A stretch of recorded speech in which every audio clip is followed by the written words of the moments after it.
शिवाय नमस्तुभ्यम।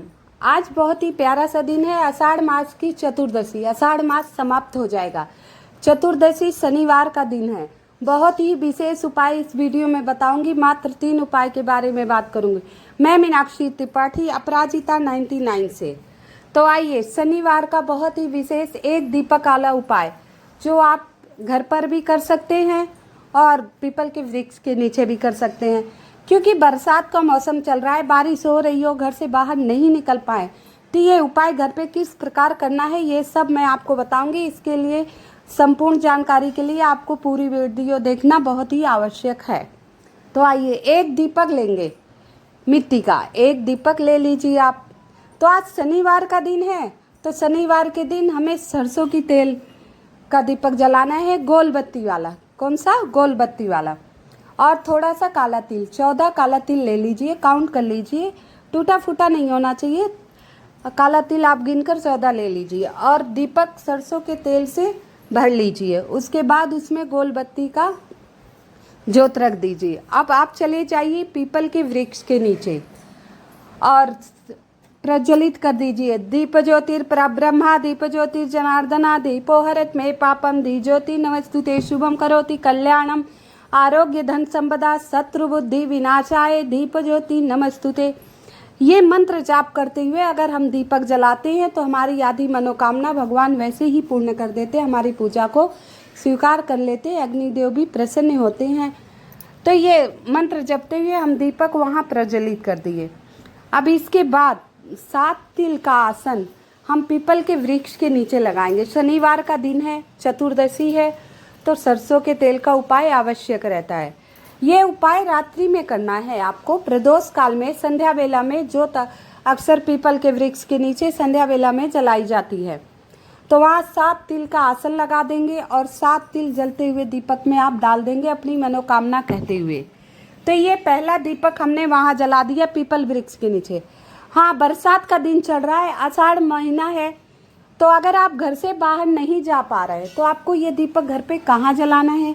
तो ये दीपक आपको अपने रसोई घर के चौखट पर, रसोई घर की चौखट पर इसी प्रकार जलाना है जिस प्रकार पीपल के वृक्ष के नीचे जलाने के बारे में मैंने बताया। तो किसी भी तरफ आप चौखट पर रख सकते हैं। ये उपाय आप घर पर भी कर सकते हैं। पहला तो आप पीपल का वृक्ष ही मिल जाए तो अति उत्तम। आसपास अगर दूर है, घर से बाहर नहीं जा पा रहे हैं, बारिश हो रही है, तो आप रसोई घर की चौखट पर अवश्य लगा दीजिएगा। दूसरा उपाय बीमार व्यक्तियों के लिए बहुत ही जरूरी महत्वपूर्ण उपाय है। उसे बताने से पहले मैं आप सभी से निवेदन करती हूँ, कृपया मेरी वीडियो को लाइक एवं सब्सक्राइब अवश्य कर दीजिएगा और कमेंट में हर हर महादेव अवश्य लिख दीजिएगा। दूसरा उपाय हमें अपने घर पर ही करना है। दूसरा उपाय हमें अपने घर पर ही करना है। सबके घरों में छोटा शिवलिंग तो होगा ही, अगर नहीं हो, कोई पास पड़ोस में रखा है, तो वहाँ भी आप कर सकते हैं। तो इसमें हमें रुद्राक्ष चाहिए। आपके घर में 3 मुखी, 7 मुखी, 9 मुखी, 11 मुखी, पंचमुखी, जो भी रुद्राक्ष हो उसको ले लीजिए और एक कटोरी ले लीजिए, पुरानी ले लीजिए, नई नहीं। उसमें पर्याप्त मात्रा में आप सरसों का तेल डाल देंगे, पर्याप्त मात्रा में सरसों का तेल, और गोल बत्ती का दीपक लगाएंगे। गोल बत्ती का दीपक सरसों के तेल का ही लगाएंगे क्योंकि बहुत ही प्यारा सा दिन है, शनिवार का दिन है। इससे शनि दोष से मुक्ति मिलती है, बीमार व्यक्ति की बीमारी दूर हो जाती है, समस्या का समाधान मिलता है, मनोकामना पूर्ण होती है। बहुत ही विशेष, बहुत ही सटीक उपाय है। तो हम सरसों का तेल कटोरी में भर लिए, उसमें रुद्राक्ष डाल दिए, काशी विश्वनाथ महादेव का नाम लेकर, काशी विश्वनाथ महादेव का नाम लेकर, और जो व्यक्ति आपके घर में बीमार है उसका नाम और गोत्र बोलते हुए रुद्राक्ष डाल दीजिए। अब फिर यही दीप ज्योतिर परब्रह्मा जो मंत्र मैंने आपको शुरू में बताया, दोबारा मैं रिपीट कर दे रही हूँ, ध्यान से सुन लीजिएगा। दीप ज्योतिर परब्रह्मा दीप ज्योतिर जनार्दना दीपो हरत मे पापम दीप ज्योति नमस्तुते शुभम करोति कल्याणम आरोग्य धन संपदा शत्रु बुद्धि विनाशाय दीप ज्योति नमस्तुते।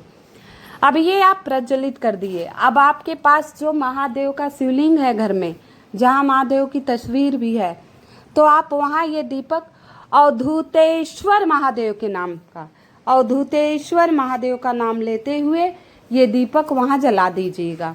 अब ये पूरी रात दीपक वहीं रहने दीजिए।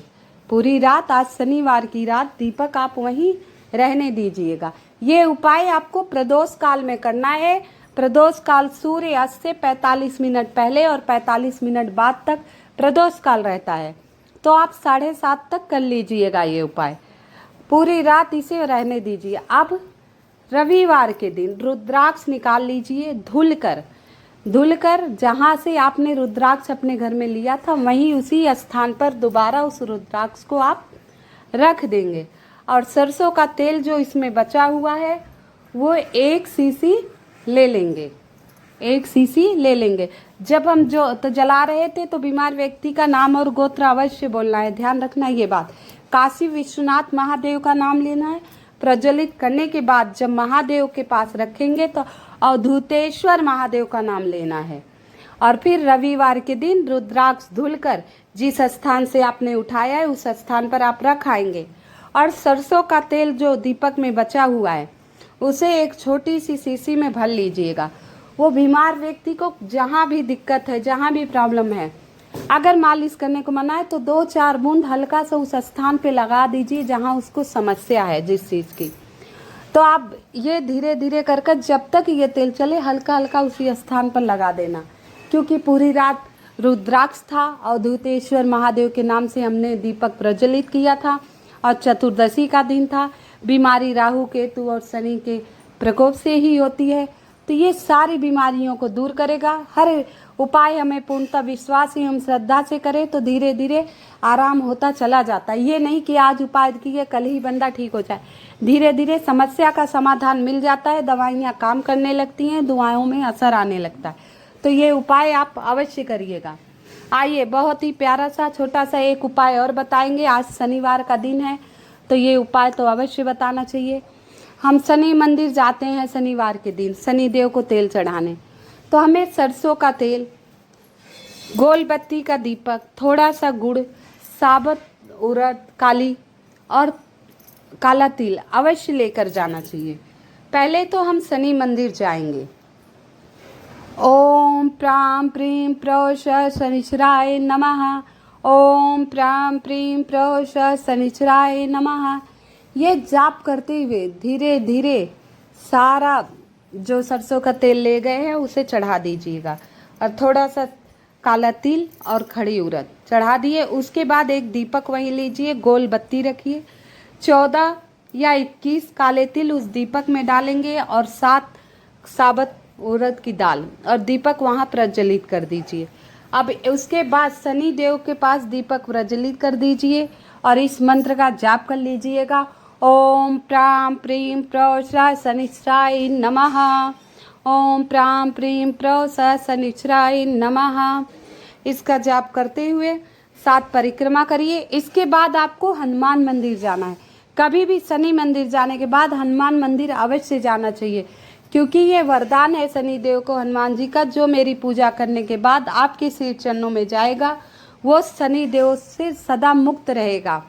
वो 7.5 उस पर कम असर करेगी, ढैया कम असर करेगी। ये शनि देव ने हनुमान जी को वरदान दिया था, क्योंकि लंका में जब रावण ने शनि देव को बंदी बनाया तो हनुमान जी ही जाके उन्हें मुक्त कराए थे।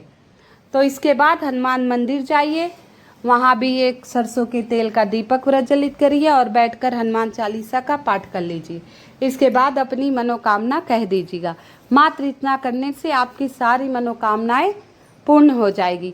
छोटे से 3 उपाय बताए, इसमें से अवश्य सरसों के तेल का उपाय शनिवार को आप लोग कर दिया कीजिए। इससे 7.5 से मुक्ति होगी, आपका सर्वदा कल्याण होगा। एक बार पुनः आप सभी से निवेदन है, कृपया मेरी वीडियो को लाइक एवं सब्सक्राइब अवश्य कर दीजिएगा। कमेंट में हर हर महादेव अवश्य लिख दीजिएगा।